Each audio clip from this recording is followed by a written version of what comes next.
Gloire à Jésus. Amen. Tu es béni ce soir. Amen. Et je ne cesse de te dire que Jésus t'aime. Amen. Si quelqu'un te prouve le contraire, dis que tu es menteur. Amen. C'est facile de savoir un menteur dans ta vie. Dis que Jésus ne t'aime pas. Dis que tu es menteur. Amen. Amen. Amen. Et tu es le frère ou la sœur du diable. Ouais. Parce que c'est la race du mensonge. Ah oui. Mais Jésus t'aime réellement. Amen. Et Dieu ne flatte personne. Amen. Et quand il dit je t'aime, il t'aime vraiment. Amen. Donc Dieu ne dit pas pour réveiller quoi en toi, je ne sais pas. Il cherche quoi avec toi, je ne sais pas. Donc ce que Dieu dit, il le tient. Et nous bénissons son nom ce soir de ce qui nous a permis d'être encore en ce lieu. Amen. Pour partager. Quand je te vois mon frère, quand je te vois ma soeur, je suis dans la joie. Amen. Et ce que je vois, le fruit de la croix de Jésus. Amen. Et je vois comment l'évangile de Jésus est glorifié en toi parce que tu aimes Dieu et qu'il t'aime aussi. Amen. Et il faut développer cet amour à son égard. Pour ce qui est de ce soir, on va parler sur le thème comment toucher le cœur de Dieu. C'est le thème de notre enseignement ce soir. Comment je peux faire pour toucher le cœur de Dieu? Et c'est la chose qui est un peu compliquée aujourd'hui. Et très rare de personnes touchent le cœur de Dieu. Je me demande combien de personnes peuvent toucher le cœur de Dieu? Combien de personnes peuvent faire à ce que Dieu soit bouleversé dans son esprit à cause de l'acte qu'il a posé ou à cause de ce qu'il a fait? Donc c'est sur quoi on va parler ce soir. Comment toucher le cœur de Dieu? En d'autres termes, comment réveiller la compassion de Dieu à mon égard? Comment réveiller la miséricorde de Dieu? Comment amener Dieu à me regarder de manière vraiment intéressée, de manière à ce que ce regard soit plein de charme, plein de compassion à mon égard? C'est ça sur quoi on va parler. Et aujourd'hui, on ne connaît que blesser le cœur de Dieu. Alors pour énerver Dieu, ça ne coûte rien du tout. Il suffit seulement de vivre dans le péché et tu es en désaccord avec Dieu. Et Dieu tourne seulement sa face. Il ne te regarde pas. Pour énerver Dieu, il suffit seulement d'être rebelle, d'être orgueilleux. Et Dieu est désintéressé. Le cœur de Dieu se détourne de toi. Mais amener Dieu à me voir d'une manière particulière. Comment dois-je faire? Que dois-je faire? Comment faire? Comment parvenir à exciter l'amour de Dieu dans ma vie? Comment amener Dieu même à pleurer? Comment amener Dieu vraiment à s'intéresser de moi? Comment amener Dieu à me voir favorablement? Voilà le thème de notre enseignement ce soir. Et mon frère, ma soeur, à la sortie de cet enseignement, c'est très important pour toi quand tu te retires dans ton coin, que tu saches comment déjà toucher Dieu. Amen. Quand tu es quelque part, et Dieu, et c'est que mon enfant est là. Et quand tu parles, il tend les oreilles. Et quand tu fais quelque chose, il est attentif à ce que tu fais. Et qu'il ne soit plus désintéressé. Et qu'il ne soit pas dans le gémissement à cause de toi. Comment faire pour toucher le cœur de Dieu? On va prendre le premier point. L'humilité et la douceur. L'humilité et la douceur. Vous savez tous, bien aimés dans le Seigneur, que Dieu résiste aux orgueilleux. Mais il fait grâce aux humbles. Donc quelqu'un qui est humble, Dieu ne peut pas détourner ses regards sur un humble. C'est lui qui cultive l'humilité jour après jour. Vous savez, l'humilité se cultive jour après jour. Et mes frères et mes sœurs, tout homme qui naît sur terre est de nature orgueilleux, menteur et hypocrite. Ça, c'est le caractère que les hommes ont de leur naissance. Égoïste, j'ai oublié ça. L'homme est égoïste par nature, il est ingrat, il est menteur. On n'apprend pas un enfant pour mentir. Il cultive ce mensonge en lui. L'orgueil encore, cela fait de beaucoup. Lorsqu'on donne sa vie à Jésus, donc, qu'est-ce qu'il faut faire? Il faut d'abord reconnaître ce point que tu as la sémence d'orgueil, qu'il faut que cela soit traité le plus tôt possible. Et pour traiter l'orgueil, il faut l'humilité. Il faut t'exercer à l'humilité. à l'abaissement, à te regarder comme inférieur à tous les restes des hommes. À ne pas avoir d'opinion supérieure sur toi. C'est-à-dire à ne pas te voir plus grand que les autres, plus important que les autres. Parce que les hommes, c'est comme ça. C'est moi le plus grand, c'est moi le plus important. On ne me fait pas ça. On ne me fait pas comme ça. On ne m'a jamais parlé comme ça. Moi, je suis moi. Et je veux te montrer qu'on ne joue pas avec moi. L'homme est orgueilleux. Dès son enfance, il a cultivé l'orgueil en lui. Et insoumis, rebelle. Et la Bible nous caractérise la fin des temps. L'homme est rebelle. La fin des temps est caractérisée par la rébellion des hommes. Allez voir, du plus petit jusqu'au plus âgé. Quand il est petit, il est rebelle. Dis qu'enlève le cantique, la met ici. Il te fait les... Et comme il ne peut même pas parler, il te répond avec les épaules. Que je ne fais pas. Et quand il connaît parler, il te répond froidement. Toi, tu n'as pas les mains pour le faire. Je ne fais pas. Tu me payes pour faire quoi? Et tant que l'homme ne voit pas son intérêt quelque part, il ne coule pas pour obéir. Donc, mon frère, ma soeur, l'humilité et la douceur nous amènent Dieu à nous voir d'une manière singulière. Quelqu'un qui est humble, regardez un peu ce soir, regardons en Michée chapitre 6. Michée chapitre 6. Michée 6, on va lire le verset 8. Qu'est-ce qui est écrit ici? Michée 6, le verset 8. Je lis au nom de Jésus. On t'a fait connaître, ô homme, ce qui est bien. Et ce que l'Éternel demande de toi, c'est que tu pratiques la justice, que tu aimes la miséricorde et que tu marches humblement avec ton Dieu. On ne peut pas marcher dans la rébellion avec Dieu. On ne peut pas marcher dans l'insoumission avec Dieu. Tu peux être insoumis à Dieu de manière inconsciente, mais lorsque Dieu te fait comprendre que voilà comment tu as agi, je ne suis pas content de toi, il faut t'humilier seulement. Seigneur, je ne savais pas, vraiment, je me repens. Et là, on ne peut pas réussir la marche avec Dieu dans la rébellion et dans l'orgueil. Ce que Dieu demande de toi qui est devant moi ce soir, ou de toi qui m'écoute, en quelque lieu que ce soit, ou après cet enseignement, ou ceux qui écouteront sur Internet, ce que Dieu attend de toi, c'est que tu pratiques le bien. Celui qui fait le bien touche le cœur de Dieu. Celui qui pratique la miséricorde, Dieu aura compassion de lui. Amen. Tu n'es pas compatissant. Comment Dieu peut avoir compassion de toi? Impossible. Il va te rendre ce que tu es. Et ce que tu pratiques la justice, voilà quelque chose qui a foutu le camp. La pratique de la justice, l'humilité. L'humilité n'annule pas la pratique de la justice. Il y a des personnes, au nom de l'humilité, ils couvrent le mal. Au nom de la générosité, ou je ne sais pas, au nom de l'amour, on couvre le mal. L'humilité, Jésus était le chef des hommes. Il était humble, il s'est rabaissé. Mais quand il parle, frère, tu ne peux même pas savoir si... Est-ce que le monsieur est encore humble?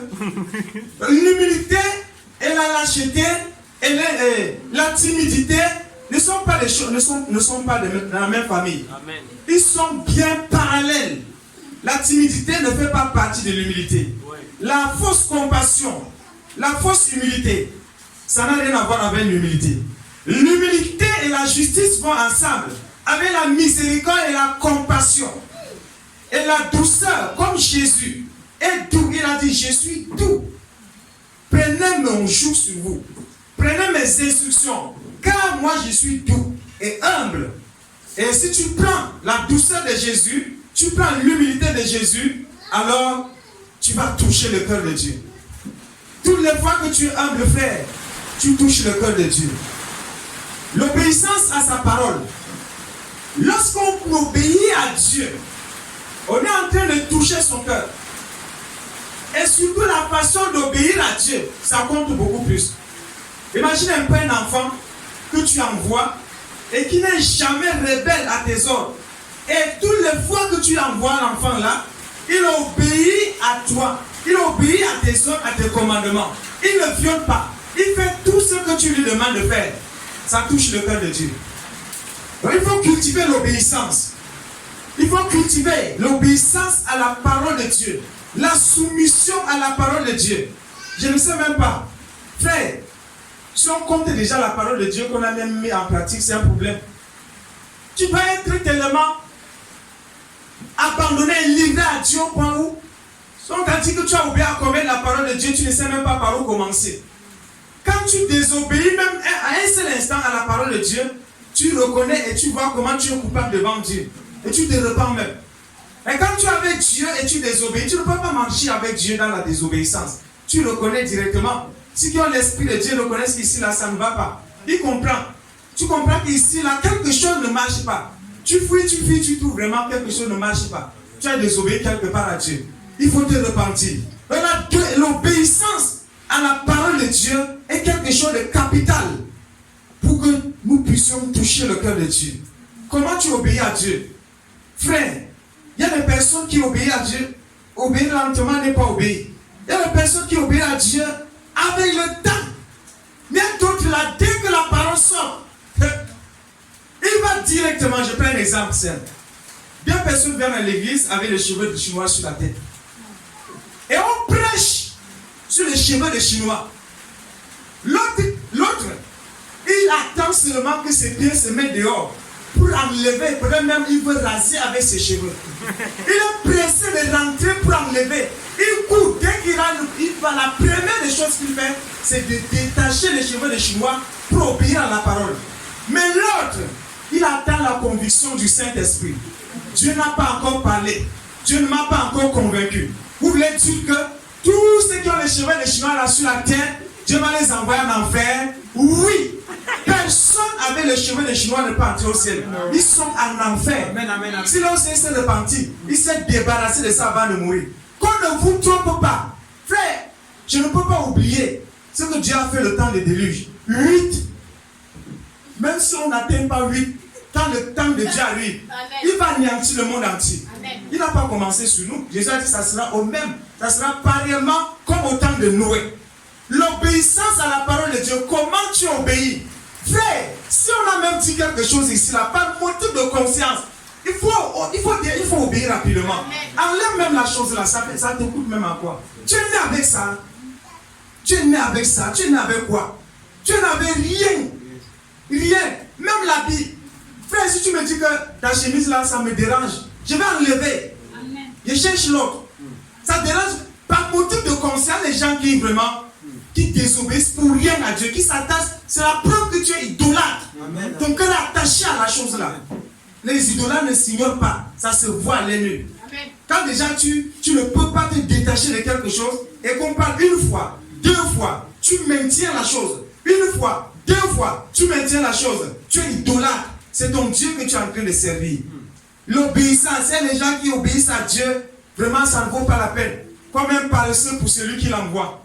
C'est-à-dire que le paresseux, pour celui qui l'envoie, c'est comme l'effet de la fumée dans les yeux. Et regarde, la fumée commence à nuire aux yeux. Les femmes qui préparent souvent, bon, aujourd'hui là, il y a les rochers, les gaz et tout ça comme ça. Frère, le feu ne t'a jamais dérangé quand il pleut comme ça là.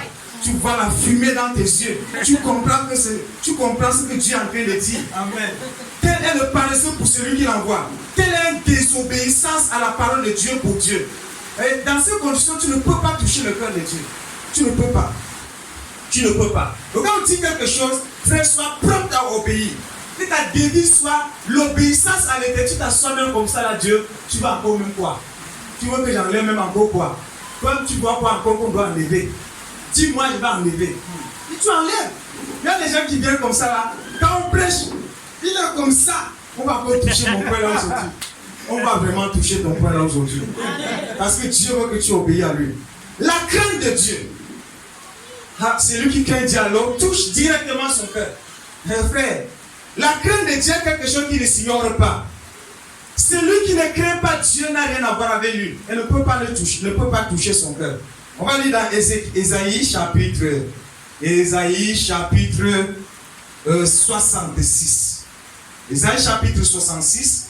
Je vais lire les deux premiers versets. Je vais lire les deux premiers versets. On va voir ce que l'Éternel va nous dire dans sa parole. Ainsi parle l'Éternel. Le ciel est mon trône et la terre mon marchepied. Quelle maison pourriez-vous me bâtir et quel lieu me donneriez-vous pour demeure? Toutes ces choses, ma main les ont faites et toutes ont reçu l'existence de l'Éternel. Voici sur qui je porterai mes regards. Voici sur qui je porterai mes regards. Dieu ne peut pas porter ses regards quelque part si tu n'as pas touché son cœur au préalable. Il dit ici, sur celui qui souffre et qui a l'esprit abattu. Celui qui souffre, frère, lorsqu'on souffre à cause de la justice, lorsqu'on souffre pour Jésus, tu ne sais pas que c'est en train de toucher Dieu au ciel. Lorsqu'on t'outrage à cause de Jésus, lorsque tu es en train d'assumer l'affliction à cause de la croix, à cause de ta foi, Dieu est touché. Ses regards sont sur toi. Mais aussi, quelle est l'attitude de ton cœur quand tu souffres, quand tu es affligé? Est-ce que tu murmures ou que fais-tu? Qu'est-ce qui est en train de passer dans ton cœur quand tu souffres? Sache que frère, si tu es en train de passer des moments compliqués, toi qui es là ce soir, des moments difficiles, tu souffres, tu es affligé. À cause de quoi? À cause de ta foi. Ou tu te trouves d'être coincé à cause de ta foi. Dieu a le regard sur toi. Dieu est en train de te regarder. C'est celui qui est affligé, celui qui a l'esprit abattu. Frère, il y a des gens qui ont l'esprit à 35 degrés devant la parole de Dieu. Vous savez, quand la parole de Dieu sort, et si tu es concerné, ton état d'esprit pour que tu es un enfant de Dieu ou pas. Les enfants de Satan ne se dérangent pas. Ils sont à 35 degrés, ça ne leur dit absolument rien. Mais l'enfant de Dieu, quand il découvre que quelque chose ne va pas quelque part dans sa vie, il est troublé. Il a l'esprit abattu. Il est brisé. Et les regards de Dieu sont sur de telles personnes. Celui qui a l'esprit brisé, abattu. Sur celui qui craint ma parole. La crainte de Dieu, la crainte de la parole de Dieu. Vous savez aujourd'hui, la chose qu'on ne craint pas, c'est la parole de Dieu. Déjà, c'est la parole des Blancs.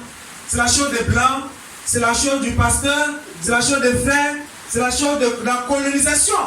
C'est un objet de la colonisation, donc ça ne dit rien à personne.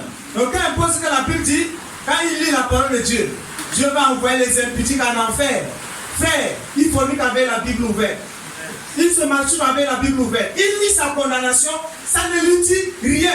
Il ne craint pas la parole. Frère, est-ce qu'il t'arrive, est-ce que tu trembles devant la parole de Dieu? Est-ce que bien quand tu même lis un verset biblique comme ça là, tu te demandes même, je suis un coup là. Jésus dit ceci. C'est ma parole là qui va vous juger, ce n'est pas moi. Donc au jour du jugement, frère, chaque parole à laquelle tu as désobéi, Dieu te plaque ça devant ta face. Voilà la parole que tu n'as pas obéi qui t'envoie en enfer. Donc si tu as la connaissance de la parole, obéis s'il te plaît. Crains Dieu. On tremble devant la parole de Dieu. On tremble devant Dieu. La parole de Dieu n'est pas un jouet. Ce n'est pas le fascicule. Ce n'est pas un roman. Ce n'est pas un livre romantique. Mais c'est la parole de Dieu. C'est Dieu qui dit, c'est Dieu qui parle. Frère, vous savez comment les gens considèrent? Est-ce qu'on connaît même Dieu? Si on connaît Dieu, frère, tu ne veux pas être comme ça avec sa parole. Tu ne dois pas te comporter à l'état de sa parole. Imaginez l'homme dans les narines du Kenya que le souffle.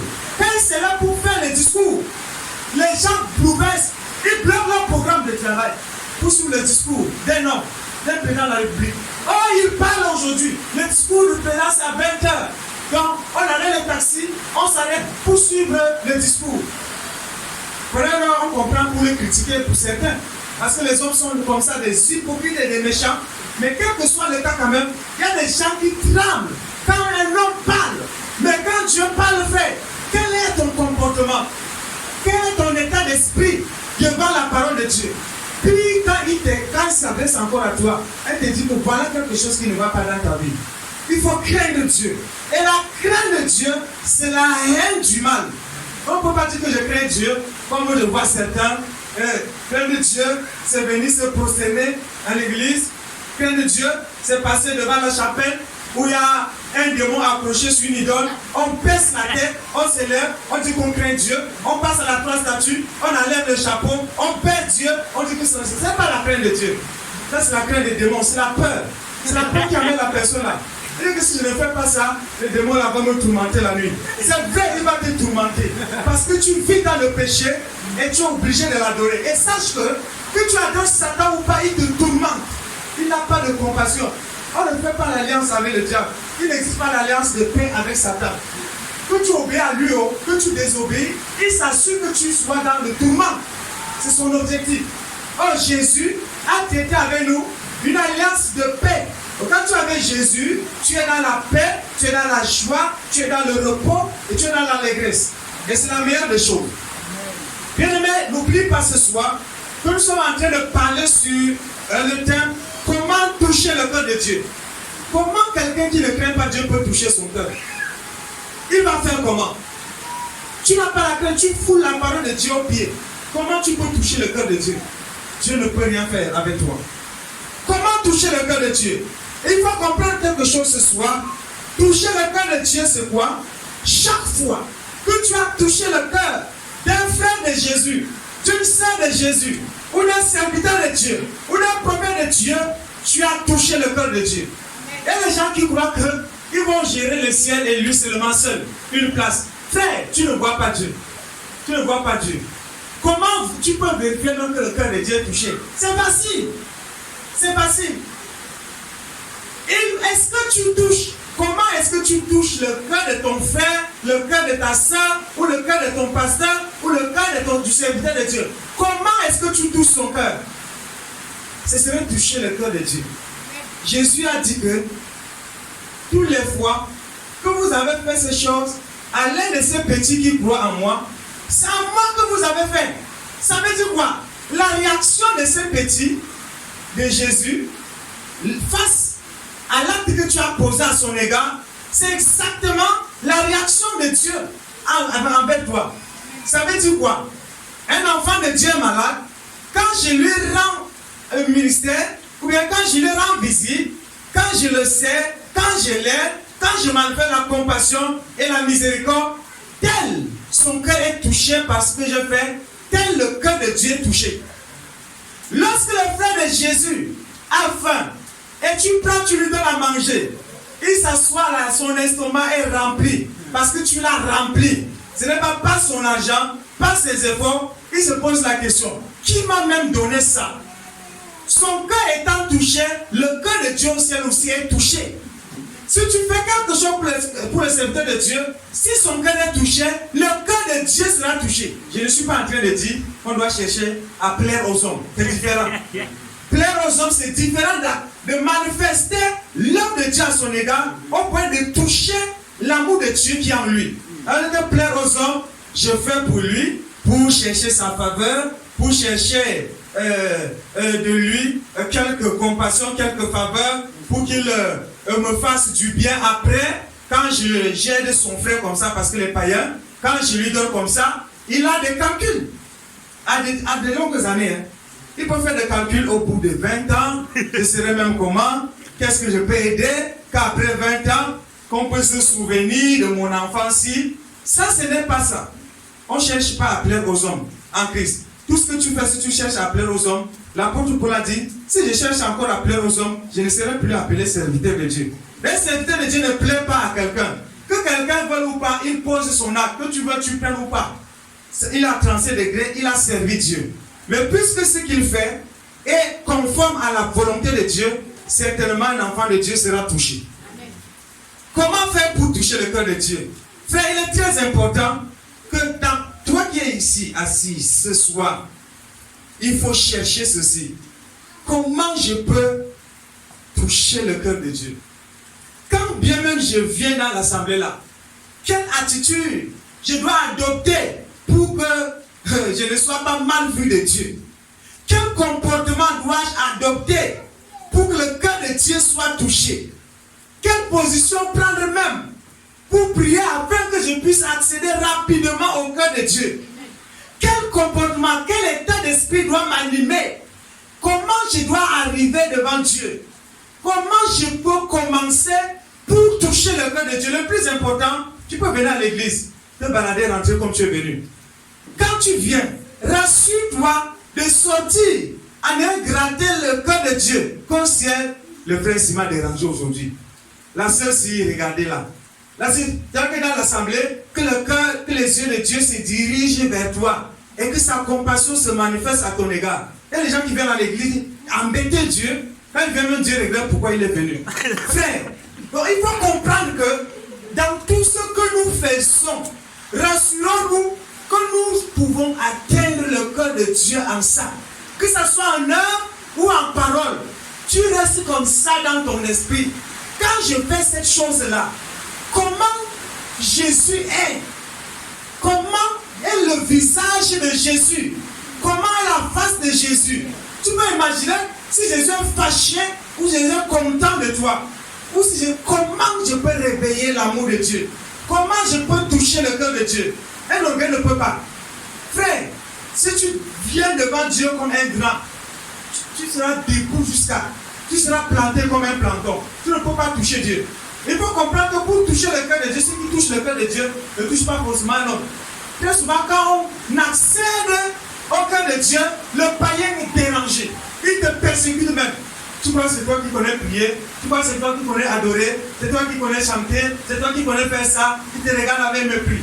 On ne tient pas compte de qui est à côté, qui est à ma droite, qui est devant moi. Quand on a affaire à Jésus, quand on veut plaire à Jésus, on n'a qu'avec Jésus. C'est-à-dire que tu le vois dans ton esprit seul. Tu es en train d'imaginer même comment Jésus me voit quand je fais ça, quand je fais ceci, quand je suis à l'église. Comment mon comportement, est-ce que ça plaît à Dieu ou ça déplaît à Dieu? Comment est-ce que Jésus est quand je fais ça, quand je fais cela? Bien aimé, c'est très important.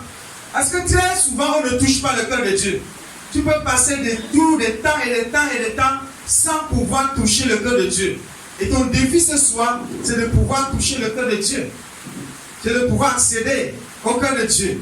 On va regarder quelque chose ce soir. Regardons un peu là.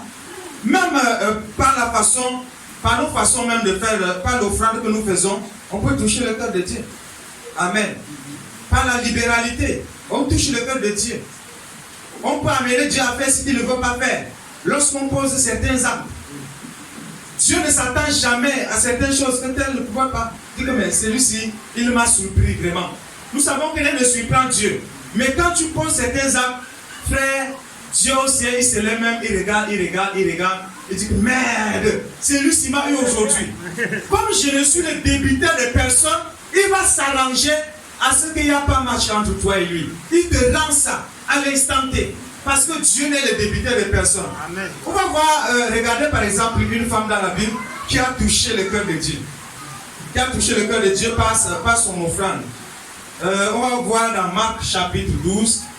Marc 12, lisons le verset 43. Marc 12, le verset 43.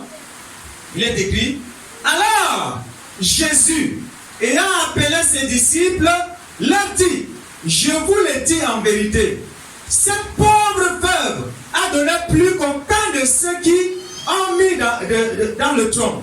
Car tous ont mis de leur superflu, mais elle a mis de son nécessaire pour ce qu'elle possédait, tout ce qu'elle avait pour vivre. Gloire à Jésus. Voilà son secret pour toucher le cœur de Dieu. Elle savait accéder au cœur de Dieu en prenant tout son nécessaire et donner à Dieu et préférait rester affamée. Dieu était touché. Jésus a fait le rassemblement de ses disciples. Voyez-vous cette femme-ci. Frère, elle a posé l'acte qui a touché vivement le cœur de Dieu. On n'a pas besoin d'avoir beaucoup pour toucher Dieu. Ce n'est pas 1 million. Frère, je vous dis quelque chose ce soir. Le nombre d'argent ne pète pas Dieu. 1 million, 1 milliard, 10 milliards, ça ne dérange pas Dieu. Dieu n'est pas dedans. Mais la façon qu'on donne à Dieu, la disposition de notre cœur à lui offrir, c'est ça qui le touche. Tout le monde entier et ce qui l'enferme appartient à Dieu. Est-ce qu'on peut flatter Dieu avec l'argent? On ne peut pas. C'est avec 2 pièces qu'il a bouleversé le cœur de Jésus. Avec 2 pièces, il a amené Jésus à parler, à prêcher.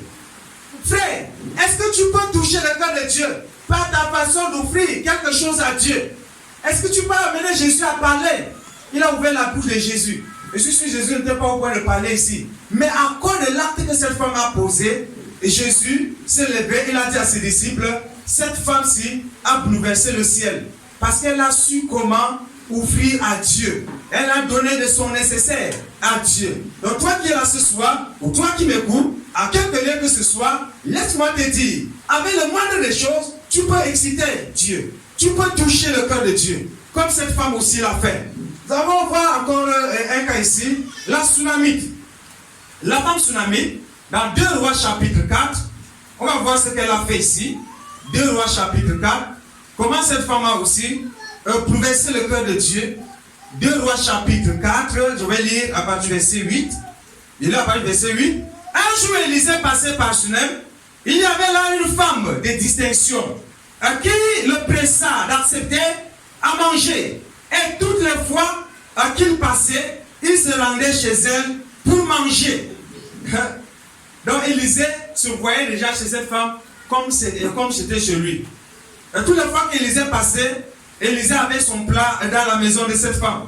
Elle dit à son mari, voici, je sais que cet homme qui passe toujours chez nous est un saint homme de Dieu. Gloire à Jésus. Mais une petite chambre, faisons une petite chambre haute avec des murs et mettons aussi pour lui un lit, une table, un siège et un chandelier afin qu'il s'y retire quand il viendra chez nous. Gloire à Dieu. Elle a préparé la chambre, je ne sais, de 15 000 ou de 20 000 ou de 30 000 avec la table, avec les lits et consorts. À qui? Un serviteur de Dieu. Frère, on peut faire ça à son enfant quand il va au collège, quand il va à l'université. On va s'endetter à gauche, s'endetter à droite. Mon enfant va aller en Guayaquil, il va aller asseoir à l'univers du péché et de l'immoralité. On va lui préparer un lit il va appeler son compagnon de péché et il va vraiment rester avec. On va préparer le lit, on va permettre à notre enfant aussi de découvrir la vie. On va permettre à notre fille de découvrir la vie. Les chrétiens font ça pour leurs enfants. Mais est-ce que tu peux faire ça pour quelqu'un que tu ne connais pas? Au nom du serviteur de Dieu. Est-ce que tu peux faire ça pour un serviteur de Dieu? Elle a fait tout ça pour un serviteur de Dieu. Frère, Dieu était bouleversé par là. Quand cette femme a touché le cœur d'Élisée, tu crois que le cœur de Dieu restait indifférent? Non. C'est impossible. Le cœur de Dieu ne peut pas rester en ce moment indifférent, frère. Parce que cette femme a su toucher le cœur de Dieu. Le cœur du serviteur de Dieu. Ça a amené Élisée à prophétiser. Ça a réveillé l'onction de la prophétie dans la vie d'Élisée. Le frère, il y a des autres, quand tu penses, même le serviteur de Dieu étant fâché le jour-là, il va se lever pour prophétiser. Il va prophétiser, il dit qu'aujourd'hui, Dieu, si je suis ton serviteur, regardons ce qu'Élisée va faire. Élisée étant revenu à Sunem, se retira dans la chambre haute et il coucha. Quand Élisée couchait, il regarde le mur, il regarde la table, il regarde le chandelier, il regarde la lumière, il regarde. Mais qui a fait ça? Verset 12. Il dit à Géasi, son serviteur, appelle cette femme, Sunamite. Gloire à Jésus. Géasi l'appela et elle se présenta devant lui. Et Élisée dit à Géasi, dis-lui, voici, tu nous as montré cet empressement. Que peut-on faire pour toi? Faut-il parler pour toi au roi ou au chef de l'armée? Elle répondit, j'habite au milieu de mon peuple. Élisée était dans l'embarras du choix. Élisée ne savait pas, parce qu'avec Élisée, voilà quelqu'un qui a expérimenté la foi. C'est-à-dire la foi d'Élisée m'a beaucoup marqué dans l'Ancien Testament. Sa foi m'a beaucoup marqué. Je ne sais pas si quelque chose était impossible aux yeux d'Élisée. Je ne sais pas.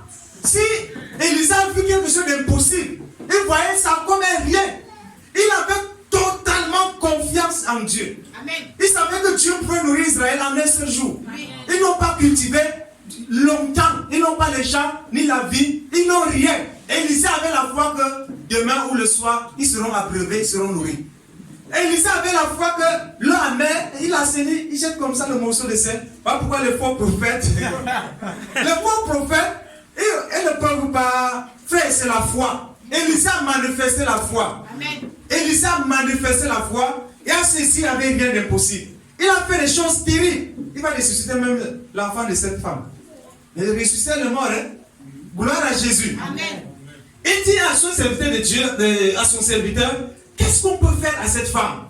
Faut-il qu'on parle au roi ou bien au policier afin que partout où il passe, parce que le prophète Élisée, lorsqu'il parle dans ta vie, frère, quand tu passes, le policier au garde-vous. Ça, c'est le prophète Élisée qui a parlé dans sa vie. Passez seulement, madame. Il n'y a pas de problème. Tu n'avais même pas besoin de la carte d'entrée pour te présenter. Tu as le feu vert pour entrer, pour sortir. Aller en Syrie, rentrer parce qu'Élisée a déjà montré aux Syriens qu'ils ne sont déjà rien. Alors quand on sait que c'est Élisée, on sait que dans celui-là, ne parlons pas de lui. Parce que tant de fois qu'on parle ici, là, lui, il entend là-bas chez lui. Donc Élisée était terrible, était un prophète aux yeux duquel il n'y avait rien d'impossible. Donc il savait quand il parle, on parle au roi. Vous pouvez parler au roi comme ça là, le roi même peut déléguer des serviteurs, dire que bon, prenez, regardez un peu, on parle de toi au président de la République. Si frère, c'est lui qui a établi le président de la République, il vient dire que bon, ma fille si vraiment veille à ce qu'il ne manque de rien. Et le président de la République peut prendre des dispositions où tu ne manques vraiment de rien, que tu as tout. Aujourd'hui tu as mis la voiture là, que tu as même des policiers devant ta maison pour garder. C'est-à-dire que frère, tout le même jour. Mais la femme l'a dit que j'habite au milieu de mon peuple. Elle ne voulait pas certainement la corruption. Elle a dit, qu'en faire pour elle? Géasi répondit, mais elle n'a point de fils et son mari est vieux. Et elle dit, appelle-la. Géasi l'appela et elle se présenta à la porte. Élisée lui dit, à cette même époque, l'année prochaine, tu embrasseras un fils. Et elle dit, non, mon Seigneur, homme de Dieu, ne trompe pas ta servante. Frère, il y a des gens qui font des séminaires en séminaire, aller à gauche, aller à droite, de prophète en prophète, de marabout en marabout, de médecin en médecin. Mon frère, ma soeur, la solution était là. Il suffit seulement de savoir comment toucher le cœur de Dieu. Il suffit seulement de savoir comment toucher le cœur de celui qui peut parler dans ta vie, ça s'accomplit. C'est ce qu'elle a fait. Elle n'a pas prié pour un enfant. C'est l'enfant qui l'a cherché. Les gens ont réfléchi, qu'est-ce qu'il faut faire pour lui? C'est lui qui touche le cœur de Dieu, Dieu reste comme ça là. Qu'est-ce qui est bon pour lui? Il regarde derrière toi. Il regarde tes besoins. Qu'est-ce qu'il lui faut? Qu'est-ce qu'il lui faut? Vraiment, vraiment, aide-moi, aide-moi. Quand tu le vois même, qu'est-ce qui lui manque? Sors Géasi, regarde, qu'est-ce qu'il lui faut? Chez Élisée cherchait la prophétie dans sa vie. Élisée a trouvé que c'est bon qu'il a un fils. L'année prochaine, tu vas l'embrasser. Elle a embrassé ce fils-là. Quand Élisée a dit ça, ça s'est accompli. Amen. Quand même ce fils a eu le problème, quand il est mort, il a ressuscité. Yes. C'est ça. Gloire à Jésus. Amen. Pourquoi ça? Parce que la Sunamite a su comment toucher le cœur de Dieu en touchant le cœur du serviteur de Dieu. Il a fait un bon ménage à Jésus. Il a accueilli Jésus. Le cas de Tabitha, Dorcas, comment elle touchait le cœur de Dieu? N'oublie pas que toucher le cœur de Dieu, c'est toucher le cœur des frères, toucher le cœur des sœurs. Tabitha, dans l'église, son secret, c'est d'exciter et de toucher le cœur des veuves qui étaient là dans l'assemblée. Donc quand Tabitha arrive, il regarde quelle est la veuve-ci, la sœur-ci, qui prend soin d'elle avec ses enfants. Tabitha veillait à ce que personne ne vienne avec les décolletés plongeants. Personne ne venait avec les moulants, les strings. Il cousait les robes des sœurs. Tu viens le même jour avec les cheveux des Chinois, avec les strings. Dorcas savait que, il ne savait pas que c'est la modalité, il savait que la sœur est en crise, parce que c'est les choses de 200 à Mokolo. Quand tu passes là, passe là-bas à Mokolo, frère. Passe vers midi, à 10h, 11h, devant Dove là. Tu vas voir les femmes, les hommes là crier. 200, 200, 100 francs, 100 francs. Et tu vas voir les femmes là remplies. Donc il savait que bon, c'est la pauvreté qui les amène à porter les choses comme ça. C'est aussi ça. Parce qu'elle est capable vraiment d'avoir un habit confortable où elle se sent à l'aise à l'intérieur. Avec un 200, 300, elle a déjà son slim, elle a déjà son moulant. Elle prend ce qui ne coûte rien du tout. Elle vient s'exhiber à l'église. Dorcas, voyant ça, il part rapidement dans sa valise, il prend la bille qu'il a déjà cousue, il met sur la sœur là. Elle comprend qu'elle était perdue. Donc Dorcas, frère, connaissait toucher le cœur des veuves dans l'église. En faisant du bien. On prend le jour qu'elle est morte. Frère, les veuves ont dit que où on se sépare aujourd'hui, où tu nous ramènes notre sœur, notre bienfaiteur, notre nourrice, notre nourricière, c'est Dorcas. Pierre, appelle ton Dieu, il nous ressuscite Dorcas. Il y a des choses, frère, la foi vient seule quand on pose. Il y a quelqu'un, frère, regardez à l'église.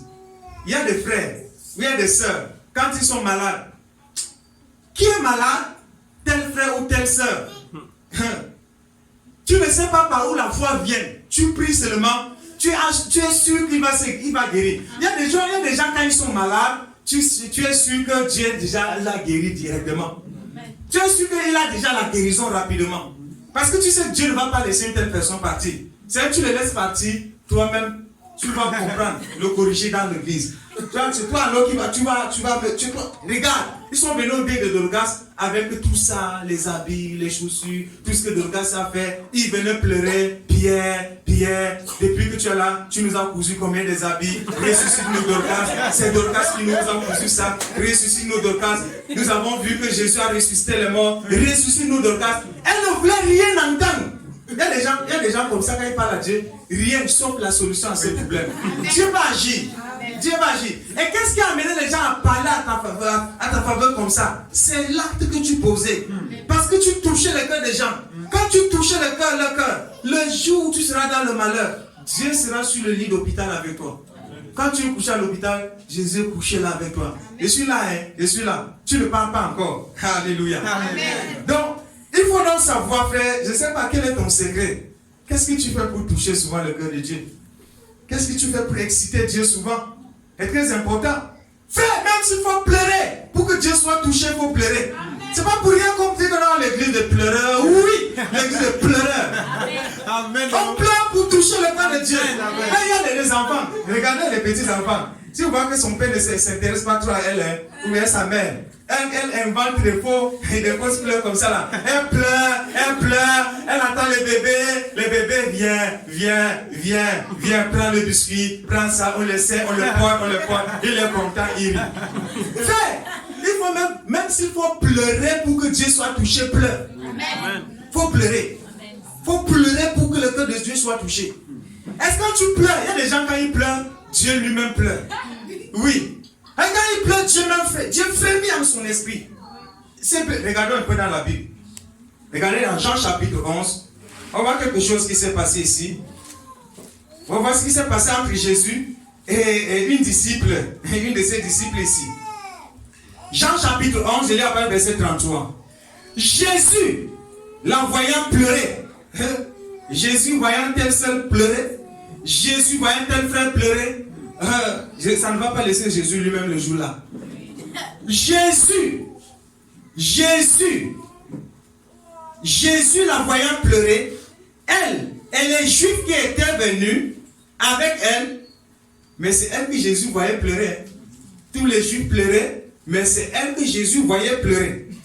Tous les gens peuvent être en train de pleurer comme ça là, sur la terre, et dans le pays, dans une maison, ou dans une ville comme celle-ci. Les gens sont en train de gémir et de pleurer. Mais Dieu s'intéresse aux pleurs de son enfant. Amen. Il écoute seulement les cris de son enfant parmi tant d'autres. Les autres là, ils s'en foutent. L'autre là, ça ne m'intéresse pas.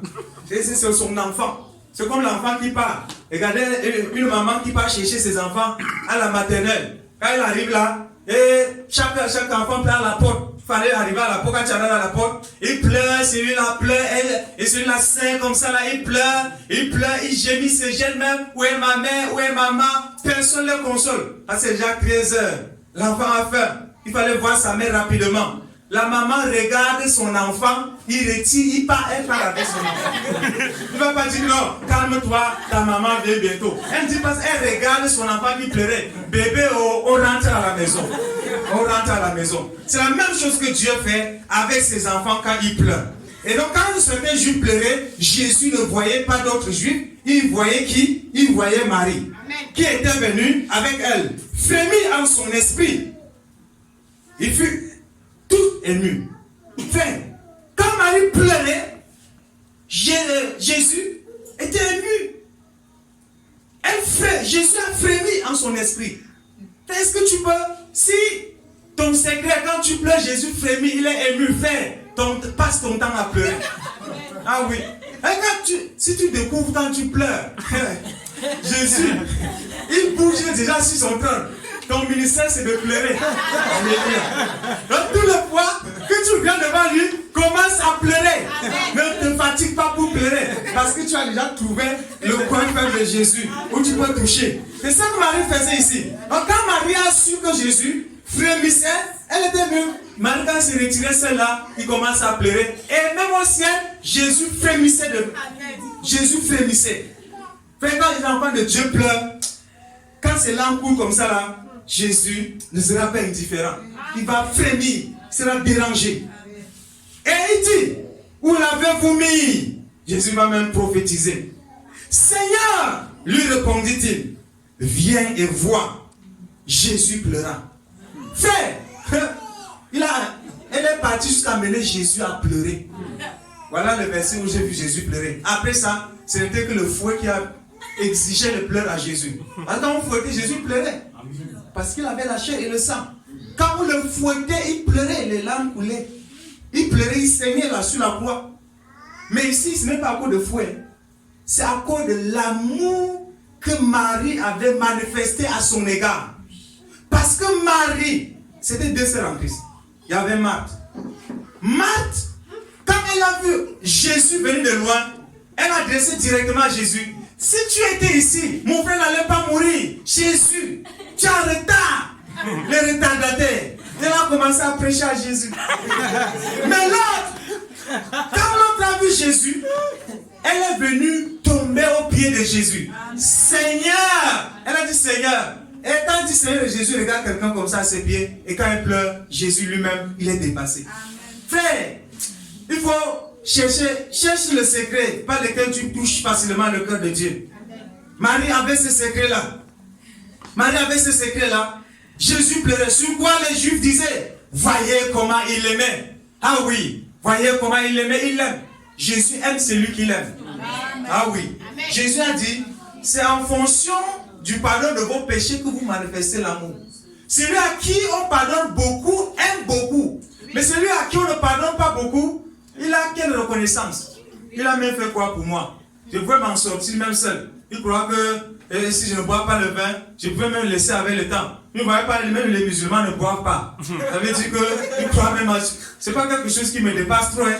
C'est pas grave là. Il y a des gens, j'ai écouté le témoin des païens même, qui se mariaient étant vierges et tout ça. Je crois que ce n'est pas grave l'autre là. Je savais que j'allais m'en sortir, même si Jésus ne venait ou pas. Jésus venait ou pas, vraiment, je savais que je pouvais m'en sortir. Donc, il ne pouvait pas aimer Jésus. Mais si tu as mesuré, si tu peux comprendre le poids de tes péchés, et que Jésus les a ôtés, tu te soumets entièrement à Jésus. Tu t'abandonnes entièrement à Jésus. Ces sœurs en Christ étaient distinguées. Elles savaient comment toucher le cœur de Dieu. Vous savez, les femmes en particulier, frère, il ne faut pas qu'on cache cette vérité. Les femmes, quand elles donnent sa vie à Jésus, elles la donnent vraiment sans retour. Elles se consacrent vraiment à fond, au dernier niveau. Mais quand elles décident de se pervertir, elles décident de s'égarer plus que le diable. Plus qu'aucun homme sur la terre. Frère, quand une femme décide d'énerver Dieu, elle va l'énerver jusqu'à ce n'est plus bien. Et quand elle se consacre à Dieu, tu vas voir aussi, elle va toucher le cœur de Dieu jusqu'à... Elle va amener Dieu même à pleurer, à prophétiser, à parler, à gesticuler. Donc je ne sais pas, les femmes, comment elles sont. Les hommes, parfois, on la maîtrise d'eux-mêmes. Hein? Elles se maîtrisent. Et on va dire quoi de moi-même quand je fais ça?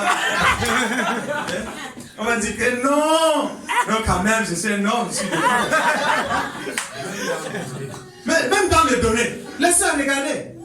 Ceux qui soutenaient Jésus, voilà les personnes, ceux qui soutenaient Jésus, c'était les femmes de distinction. Elles étaient là. Elles ont dit à Jésus, on va voir de quoi tu vas manquer. Elles étaient là. Les Suzanne, les Marthe, les Marie, tout ça, les maris là. Elles étaient là pour soutenir Jésus. Même dans les pourquoi. Quand une femme se donne, elle se donne. Ma soeur, donne-toi entièrement à Jésus. Amen. Donc, tu vas au point de toucher, de bouleverser le cœur de Dieu. Parfois, les hommes ils cherchent à se contrôler, à contrôler Dieu. Ils sont des hommes, ils sont comme ça. Non, l'homme ne peut pas faire ça. L'homme ne peut pas quand même pleurer devant les gens. Non. Les hommes, les femmes, hey, ça c'est la dimension. Il faut savoir comment toucher le cœur de Dieu. Il faut savoir toucher le cœur de Dieu. Il ne faut pas rester comme certains frères. Je ne sais pas dans quel domaine tu peux toucher le cœur de Dieu. S'il faut gêner, peut-être c'est en gênant que Dieu est touché. Il faut gêner jusqu'à ce n'est plus bien. Frère, quand tu gênes, il y a quelqu'un quand il gêne, Dieu a compassion de lui le jour-là. Et il faut donc gêner. Ça veut dire que ton ministère, c'est le ministère de jeûne et de prière.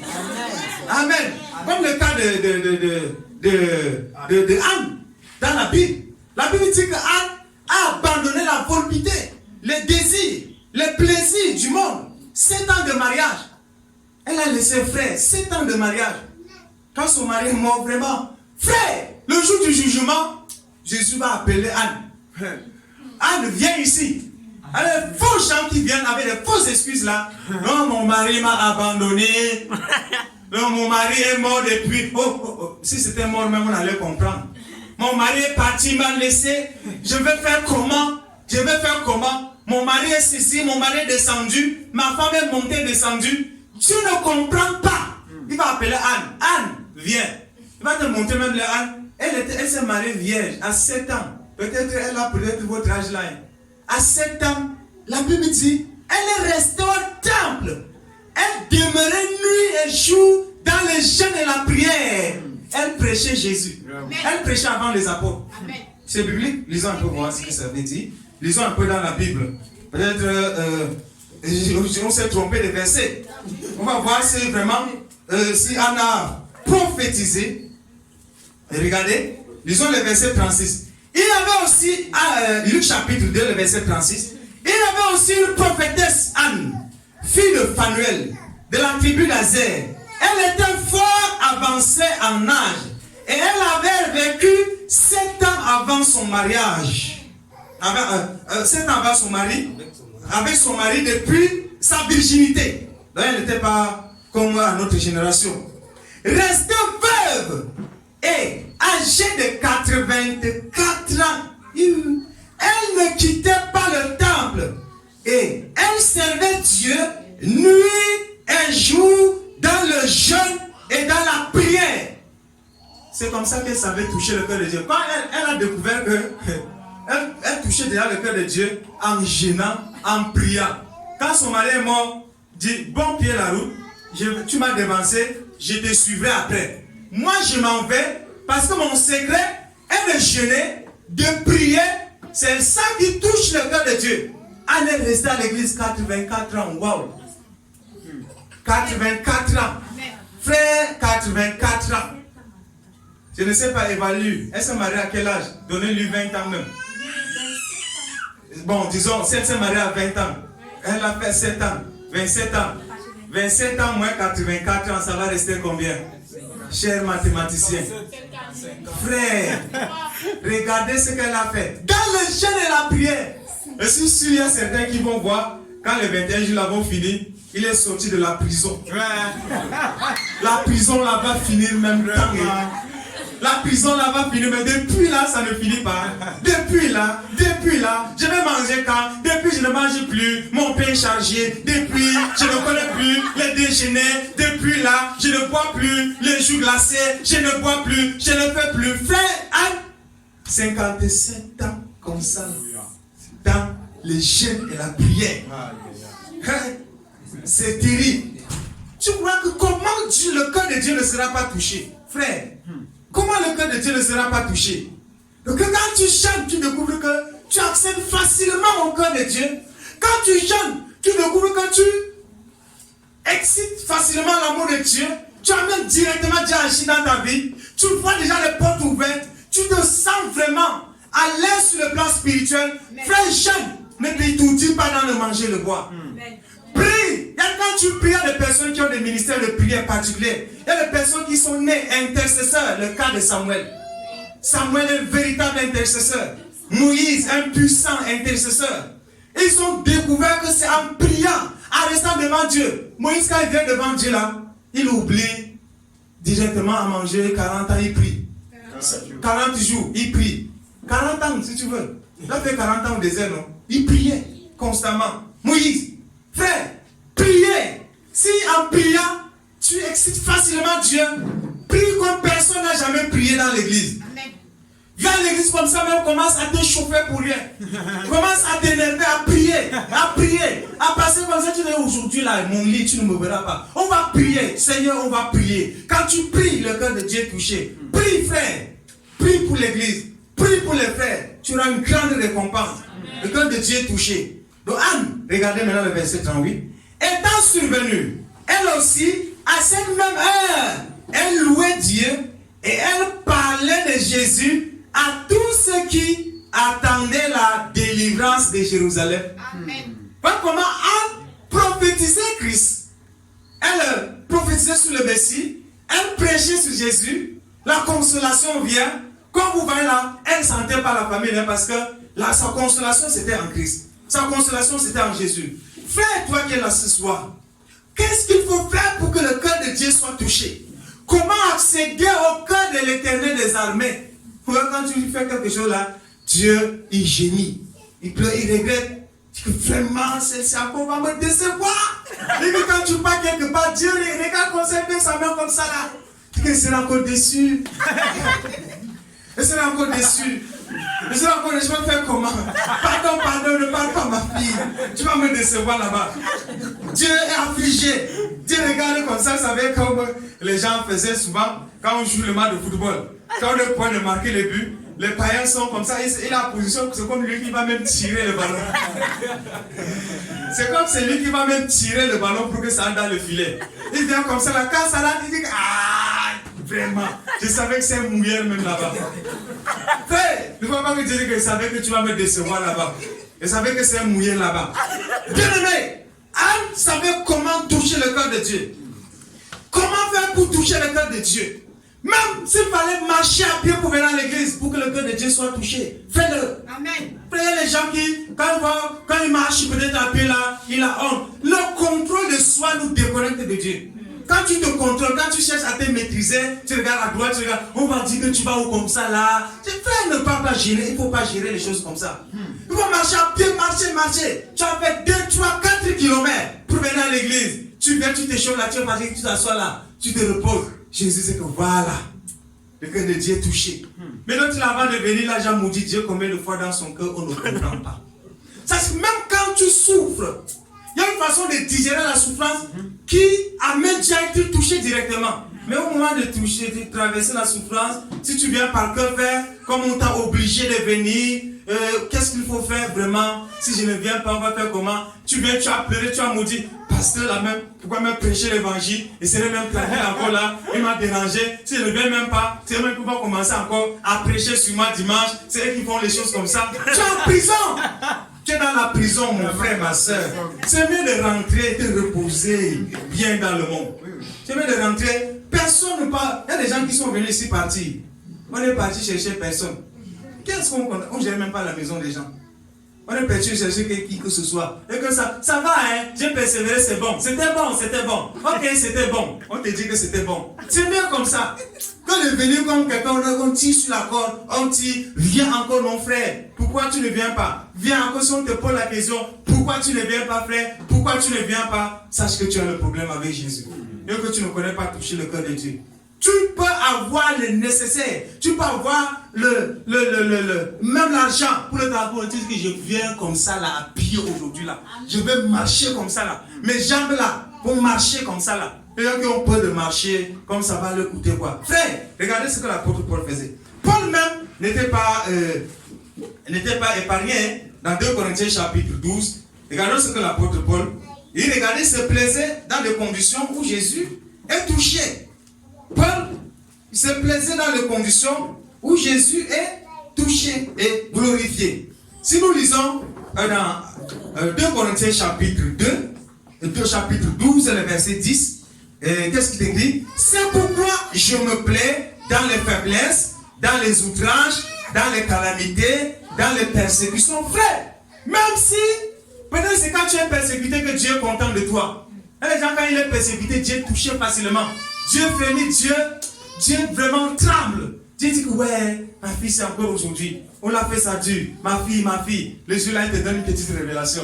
Et je suis avec toi. Je suis avec toi. Ne perds pas courage. Ne perds pas courage. Je suis là, hein. Je suis là. Et quand on te persécute, quand on t'outrage, quand on t'afflige, quand on te tape, je suis le consolateur. Il sait comment consoler, frère. Ouais. Quand il vient là, il te bombarde comme ça, il te touche comme ça avec une révélation, te montre quelque chose. Alors, la guérison divine directement, tu es content. Et pourquoi? Parce que pendant que tu étais persécuté, quand tu t'alarmais, Jésus était touché. Il cherchait comment te consoler. Et quand le consolateur vient, il sait comment consoler. Il n'y a pas des gens qui disent même Dieu, ça les dépasse. Il y a des gens, c'est les inquiétudes. Ça, c'est le langage des inquiétudes. Frère, quelle que soit la situation dont tu peux traverser, le Dieu des cieux, il suffit, en une seconde, il peut arranger ça, il peut t'amener à oublier tout ça. Amen. Dieu peut le faire. Tu peux dire qu'ici, là, c'est fini. Il n'y a plus rien. C'est-à-dire que c'est bon, Dieu, tu m'as eu, parce que tu m'as abandonné ici, là. Je sais que toi-même, tu es dépassé par les événements. Dieu n'est pas dépassé par les événements, c'est ton cœur qui est dur, et tu vois Dieu petit devant tes yeux. Frère, en ce moment, Dieu est au point de te toucher, mais tu avances des propos insensés. Et Dieu se retire. À quoi cela est bon? Voilà pourquoi tu vas laisser certaines personnes persécutées, en même temps affligées. Pourquoi? Parce que pendant qu'ils sont persécutés, ils murmurent.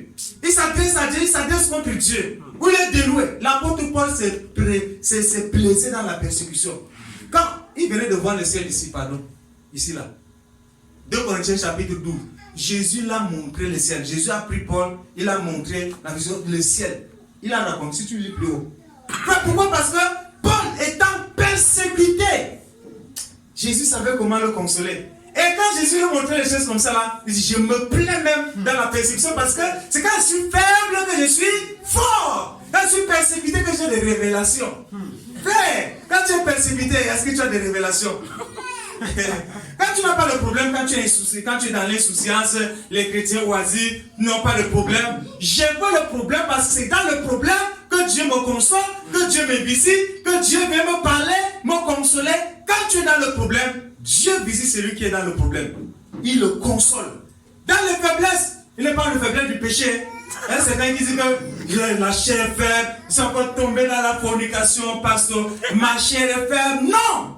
La chair n'est pas faible devant le péché, mais la chair est morte devant le péché. Amen. Il est question de la faiblesse, de ton incapacité à faire les choses que tu ne peux pas faire. C'est-à-dire que ça, c'est Dieu peut faire à ta place. Oui.